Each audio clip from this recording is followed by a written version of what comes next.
Hey guys, welcome back to Wrestle News 365. Hope everyone is doing very well. As always, we have a ton of news stories to get into today, and let's talk some Impact Wrestling because Slammiversary, of course, is getting closer and closer and closer with every passing day. And today, we're going to be talking about Sami Callihan. Of course, it's Impact Wrestling Day. Impact Wrestling on Access TV is airing tonight, so we're going to have a lot to talk about coming out as we get closer and closer to Slammiversary. But we're going to start talking about Sami Callihan because even though Sami Callihan was fired, we use that quotation marks, fired, he has promised that he will appear tonight on Impact Wrestling. So expect to see Sami Callihan at some point on Impact Wrestling on Access TV tonight. Being fired is not going to stop Sami Callihan.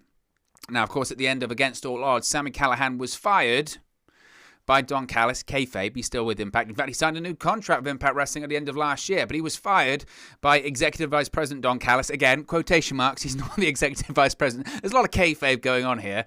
He was fired by Don Callis for coming into Daly's Place, the home of AEW, and attacking AEW Executive Vice Presidents and AEW World Tag Team Champions, the Young Bucks, and an Executive Vice President also, but also the AEW World Champion and Impact World Champion Kenny Omega. Now, before Sami Callihan could do further damage to Omega, Callis stepped in and fired Sami Callihan from Impact Wrestling. Of course, Sami Callihan was scheduled to be in the main event of Slammiversary, challenging for the Impact World Championship, challenging the winner of Kenny Omega and Moose. So it would have been facing Kenny Omega in the main event of Slammiversary for that Impact World Championship.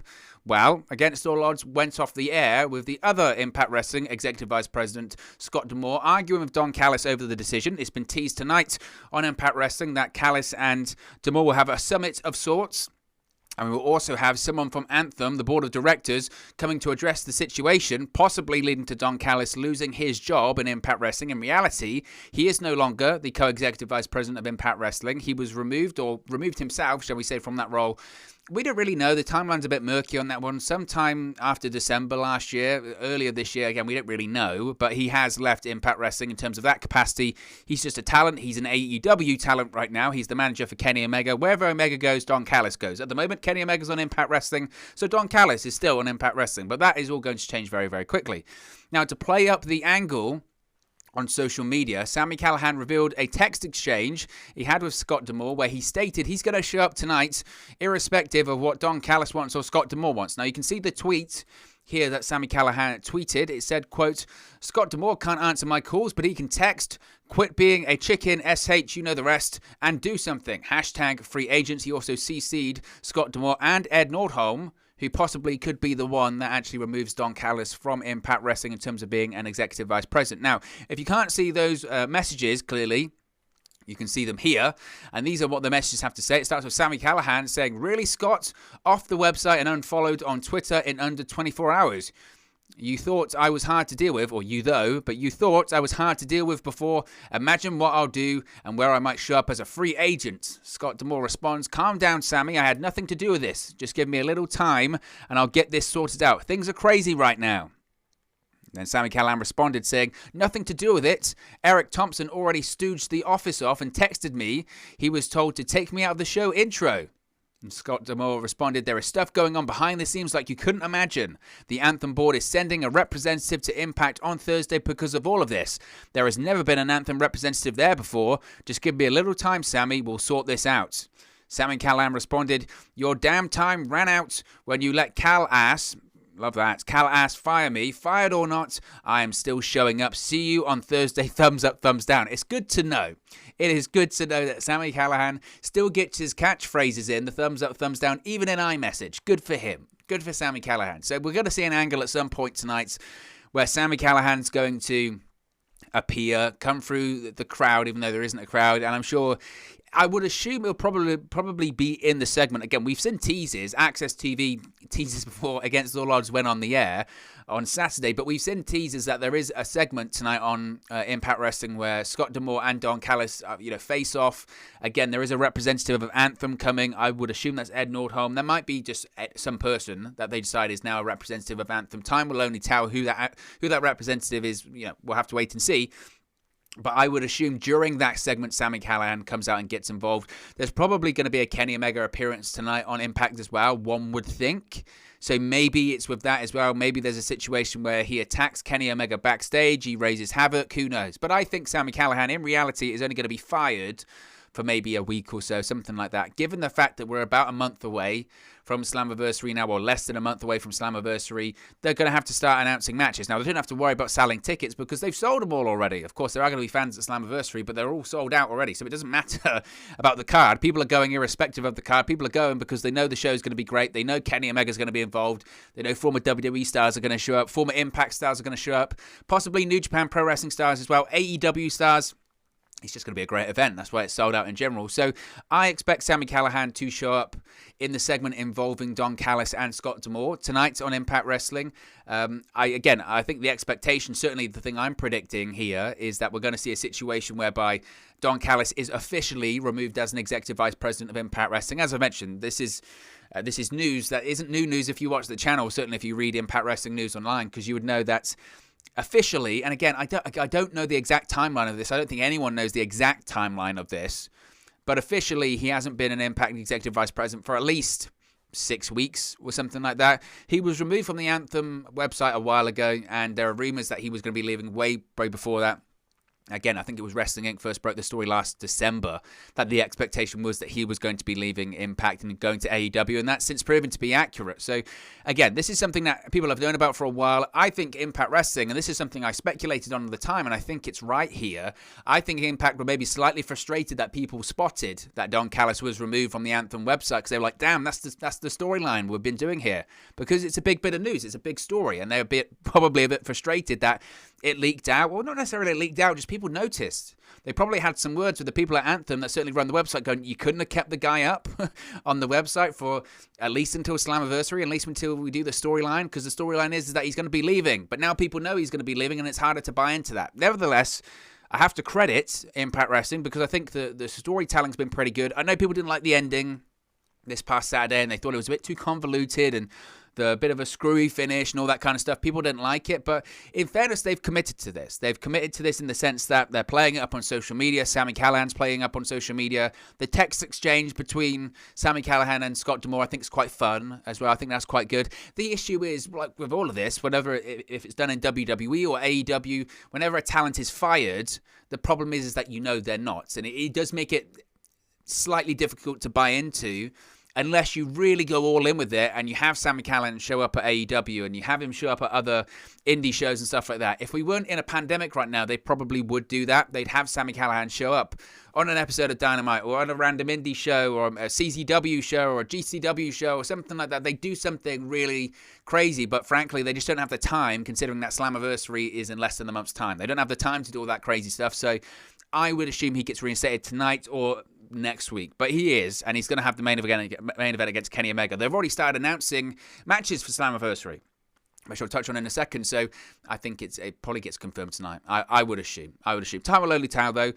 Speaking of Slammiversary, though, as we spoke about yesterday, it has been officially confirmed. It was confirmed in the last 30 minutes or so at the time of recording here. We were promised an announcement at 12 p.m. Eastern Time about this big, dangerous match that was returning to Impact Wrestling at Slammiversary, and it has since been confirmed that it is an Ultimate X match for the X Division Championship. Josh Alexander defends against Ace Austin, Trey Miguel, Chris Bay, Rohit Raju, and P.T. Williams, of course, taking place at Slammiversary on July 17.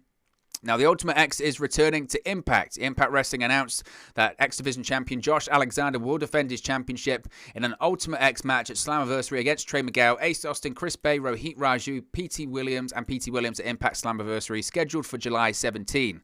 Now, the five-way number one contenders bout between Trey Miguel, Ace Austin, Chris Bay, Rohit Raju, and P.T. Williams at Against All Odds, of course, ended in a no contest when Madman Fulton got involved. So instead of giving Ace Austin the victory when he had someone pinned, the referee just waved it off and went, no, no, no. So instead, you've got 5 number one contenders now instead of 1, and they've decided to go with an Ultimate X match. Now, the last Ultimate X match took place on April 4, 2019 at Impact United We Stand. The bout featured John Morrison, Johnny Impact, Ace Austin, Dante Fox, Jake Christ, and Pat Buck.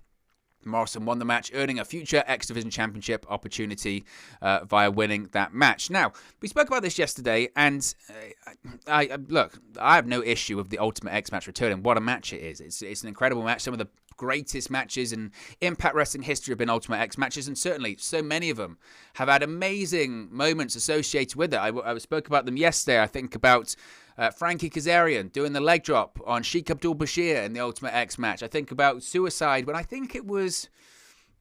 Again, I don't know who was playing him at the time. It might have been Christopher Daniels, might have been Kazarian. Who knows? He's been played by so many guys. Either way, one of them, whoever it was, did the big dive, the dive into the middle of the Ultimate X structure, if you will, to grab the championship. That was great. I think back to Bound for Glory when Christopher Daniels damn near broke his neck off the Ultimate X match. He was sort of hanging, sitting on the top of the ropes and then just fell backwards. Horrifying. So there have been, and obviously there are a million other Ultimate X things we could talk about. I think of the spot where AJ Styles was hanging from the ropes and he gets hit with a drop kick and he literally spins around midair, lands. The bump's just ridiculous. So there are so many Ultimate X matches and moments throughout history, and I have no doubt this is... I mean, there's so much that can steal the show at Slammiversary on July 17, really. If it's not this match, the main event, former WWE stars returning... we're coming to Impact Wrestling, former Impact stars returning, New Japan stars, surprises. There is so much that can and will steal the show at Slammiversary on July 17th. Just having fans back is enough to steal the show, let alone having this Ultimate X match. The only thing I will say, and it's just maybe a slight disappointment in myself because I'd kind of worked myself into it in my own mind, and maybe that's what we shouldn't do. Certainly Triple H thinks so on the recent media call. Maybe I ruined my own enjoyment with this one. For me, I just felt it made more sense to have a King of the Mountain match. We haven't had a King of the Mountain match for the X Division Championship before. Of course, we've had a million Ultimate X matches for the X Division Championship. That's what the match was for, the X Division. But I just felt, given the pay-per-view, it is Slammiversary. The King of the Mountain match is widely associated with Slammiversary. It was the Jeff Jarrett staple. It's the reverse ladder match. We've had a load of King of the Mountain matches throughout Slammiversary's history. I thought, given the number of participants in the match, 6 participants, which is the number for a King of the Mountain match, and given that Josh Alexander said on a recent episode of Impact in a promo, I'm the King of the Mountain in the X Division, all of it, I thought, well, there has to be King of the Mountain. You could see my reaction on the watch-along at the weekend when we were watching Against All Odds, and I thought, right, we've got 5 contenders plus the X Division champion. That makes 6. It's Slammiversary. He said he's King of the Mountain. That all adds up. That all adds up perfectly that he would be the King of the Mountain, and it would be a King of the Mountain match. And, of course, the renewed focus on the X Division that's begun in 2021. They're looking to elevate this championship up to the level of the Impact World Championship, similar to Rob Van Dam and the ECW Television Championship in the late 90s, early 2000s, with a 700-day title reign. They want to do the same thing with the X Division Championship, and they want to do the same thing, more importantly, I suppose, with Josh Alexander. They want to make this guy into a main event talent, so when his contract comes up in February, they get this guy to re-sign, because he's very important to Impact Wrestling going forward. So I thought it was going to be a King of the Mountain match. I mean, once I saw the PW Insider report yesterday saying that, again, that wasn't confirmed, they were speculating, but once I saw that report yesterday, I said in my mind, well, again, they've broke a lot of stories when it comes to Impact recently, a lot of stories, PW Insider. They've obviously got very good sources there. So once they were saying an Ultimate X match, you kind of lend yourself to think, okay, that's what the match is going to be, and they obviously turns out to be accurate. Again, I'm not saying the match isn't going to be great. It's going to be very, very good. Some of the guys in this match are tailor-made for it. I think Trey Miguel, Ace Austin, Chris Bay, the things that they are going to do in this match are going to be incredible. Ace Austin, again, has been in one before. But the guys like Chris Bay, Trey Miguel, it's very exciting. Someone like Josh Alexander, who kind of feels a little bit, this isn't really in his comfort zone. That's interesting as well. Styles makes matches, of course. And Styles make fights, title fights, whatever you want to call it, whatever the phrase is. So it's going to be very good. It's going to be very exciting, obviously, and I'm very much looking forward to it. I just felt, I don't know, the King of the Mountain match I think would have been such a great throwback to Impact's history, Impact's past. That's what Slammiversary is all about, but they've gone with the Ultimate X match instead, and look, something to be very excited about. So I don't have too much of a problem with it. I just would have preferred the King of the Mountain. You can let me know which one you prefer in the comment section below. Rosemary, Impact Wrestling Knockout Rosemary, has done an interview recently, and she's spoken about which WWE release stars she wants to see in Impact Wrestling going forward. This is an interesting interview. Impact Wrestling, again, is teasing the signing of at least one of the recent current crop of WWE release talent. While it remains to be seen who will be brought in, current Impact wrestlers want as many additions on the roster as possible. Now, speaking on the Angle podcast, former Impact Knockouts champion Rosemary noted she wants all the free agents in Impact Wrestling, but mentioned a couple by name specifically. She said, quote, "The Iconics in particular tingles the back of our minds with the reformed Knockouts Tag Team Championships," which is what I said previously, "bringing in a seasoned tag team and one that's quite clever and unexpectedly successful. So their addition to the Knockouts division would be very intriguing indeed. You called her Chelsea Green, but she's our Laurel Van Ness, and we do have unfinished business with her. So to have her return to the Impact realm would be something sweet indeed." Now, the reformed Knockouts tag team titles have put an even greater emphasis on Impact's women's division, but they are not the only promotion making big investments with their female talent. Of course, the NWA recently announced the all-women's pay-per-view later this year. Rosemary noted that Impact has done an all-female pay-per-view before and hopes to see them brought back one day. She said, quote, "Impact did used to run all-women's pay-per-views back when they were held as TNA. They would do the knockdown pay-per-views and did it every year. We don't see any reason why those couldn't come back. And with the other expanding Knockouts division and with a lot of free agents you could bring in, which was the structure, to have free agents come in and face contracted talent and have them battle it out, that would be something we'd be willing to be part of. The more opportunities for the Knockouts, the merrier." Now, obviously, it remains to be seen if the NWA event will actually have the Impact Wrestling Knockouts involved in it. But she does raise a good point, I suppose, there. We do talk about, evolution. We do talk about the NWA's upcoming women's pay-per-view. But I remember myself, Impact Wrestling, when it comes to the Knockouts division, they used to do all Knockouts events, this is years ago, like 2009. I think they had an episode of Impact. I think it was a New Year's Eve special. That was an all Knockouts TV show. They dedicated an entire episode of Impact on Spike TV on prime time on New Year's Eve. It was a Knockout show. And again, they've had pay-per-views, one night onlys, or Knockouts pay-per-views for a long time. It's a good point she brings up that I don't think a lot of people actually bring up that much when we talk about this whole, women's evolution in WWE and them not doing another second pay-per-view and the NWA all-women's pay-per-view, all that kind of stuff. So I think it's a great point she brings up there. Now, she's probably spoken the two names that I would say I think are most likely to come into Impact Wrestling from a Knockouts perspective. I guess actually from that entire crop. We spoke about Samoa Joe. We know where he is now. He's back with NXT. He's in the enforcer role on the black and gold brand with William Regal. So he's not coming back to Impact Wrestling, which, again, I always felt he was going to go to AEW. Certainly not back to WWE, so that's very surprising. So when you line up those other names, you can talk about Wesley Blake, maybe. You can talk about Kalisto, certainly when it comes to the X Division. Talk about, imagine Kalisto in Ultimate X. How great would that be? But when it comes to that crop of people that was released back in April, they're making their returns or debuts in July. I think Chelsea Green, Laurel Van Ness, like I said, I think she's pretty much dead on.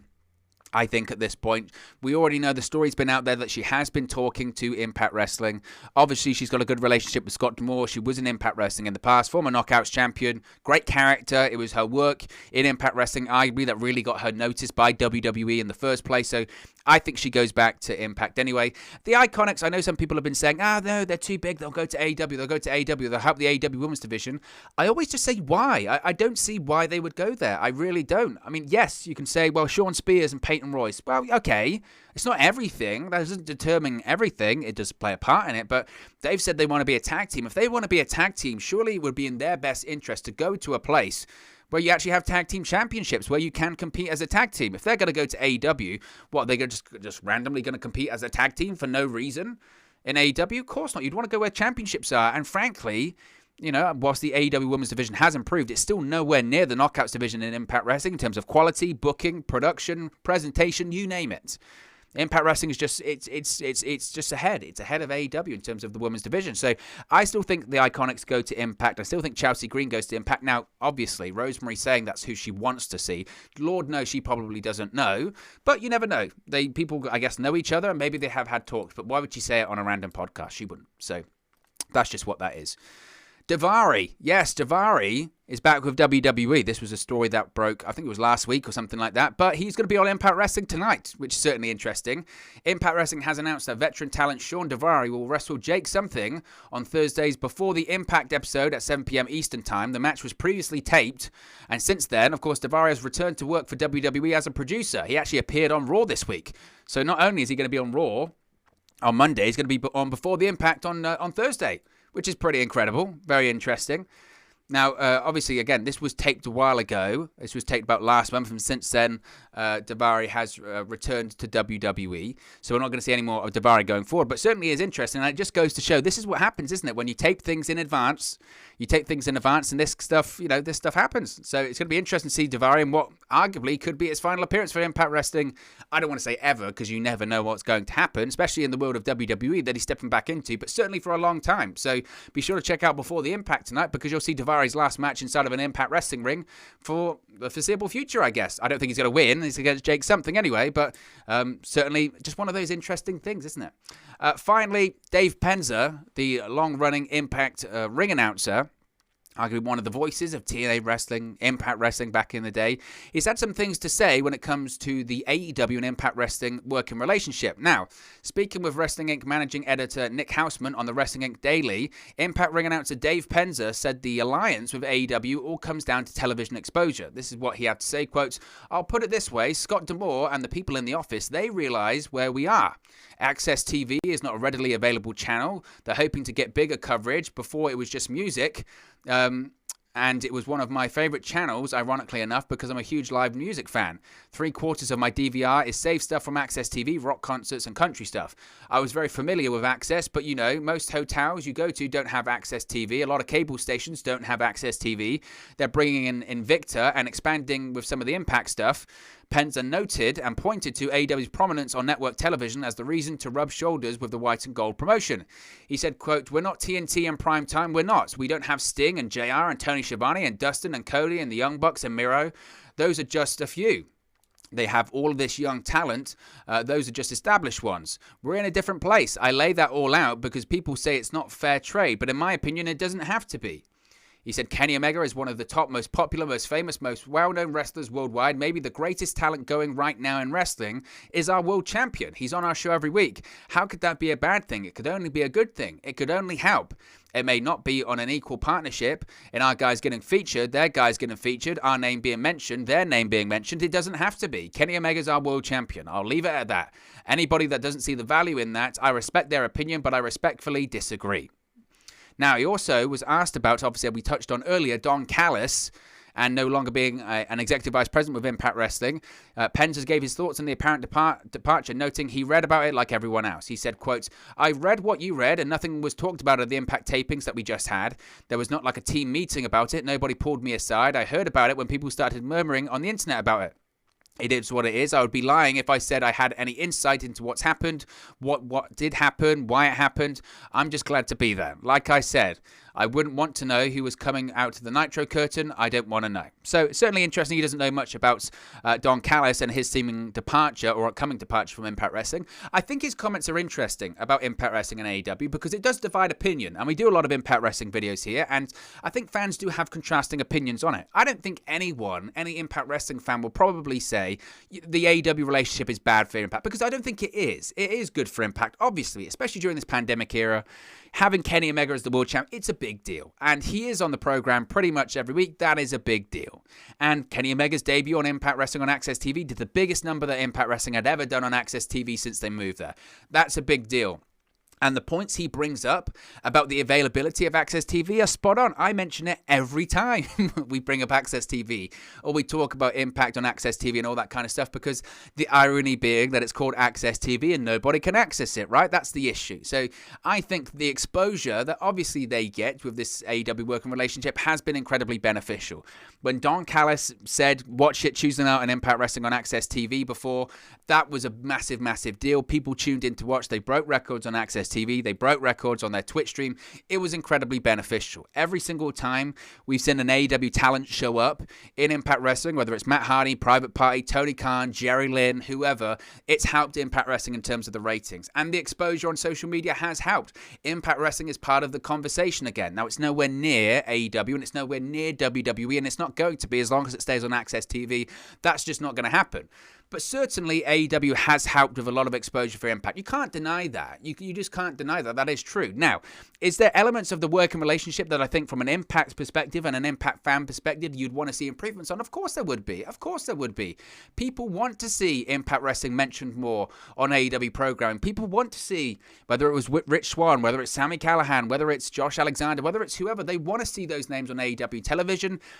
I guess that's just not going to happen, unfortunately. I guess that's part of the agreement, or whatever. I think when he's saying it doesn't need to be an equal partnership, I think he's probably right. It's just between the need and want. It doesn't need to be an equal partnership. Impact Wrestling is doing just fine because of this working relationship. And, would they want an equal partnership? Of course they would. But I don't think they're going to get that. You have to be realistic here. I think what's not beneficial is when you have people like Chris Jericho coming out and saying, Impact Wrestling's tiny, they're Bush League and all that kind of stuff. Well, maybe don't say that, but look, I think Impact Wrestling are just happy to be involved in the conversation. They're happy to have people like Tony Khan show up on Impact. They're happy to have Kenny Omega as the world champion. They're happy to get any AEW talent in working their TV because it helps them with exposure. Every time that any AEW talent shows up, social media explodes and people get excited about it. So I think he's probably right. It doesn't need to be an equal partnership. Would AEW and would Impact fans rather it be more closer to an equal partnership? Of course it would be. But both sides do benefit from this. I said this in the past. Both sides do benefit, obviously. AEW, they get, obviously, the Good Brothers, and they do get this kind of buzz and this kind of feeling and this perception that they're willing to work with everyone and they're a bit cutting edge and they're different to WWE. And from an Impact point of view, they get Kenny Omega and they get other AEW stars and they get a bit of a rub because they are on Access TV. So I don't think he's necessarily wrong there. And I would definitely recommend to go check out the interview on Wrestling Inc. It's very, very good with Dave Penzer. Anyway, guys, look, as always, this is just one man's opinion. What are your thoughts on today's Impact Wrestling news? Let me know your thoughts in the comment section below. I'll do my best to respond and reply to all of your comments. Really enjoy interacting with you guys, talking about Impact Wrestling, AEW, WWE, New Japan Pro Wrestling, all things pro wrestling here on the channel. So be sure to get involved in the community. Drop a comment below. All opinions are welcome. If you have enjoyed this video, please do smash a like on the like button too. Really does help us out here on YouTube. Got the rankings and get into people's recommendation feeds if they haven't seen our videos previously. But most importantly, if you haven't already, please do subscribe to Wrestle News 365. You can do that by clicking the bottom right corner of the screen right now, or if you wait a few seconds, there'll be a subscribe button at the end of this video along with another video for you to watch. Thank you very much for watching, listening, streaming, or however you come across this video today, and I'll speak to you again very, very soon. Hey guys, thank you for watching, listening, streaming, or however you come across this video today. Be sure to click on the video on the right there to watch our next video, or click the bottom there to subscribe, or the bottom right hand corner. Thank you very much, and I'll speak to you again very soon.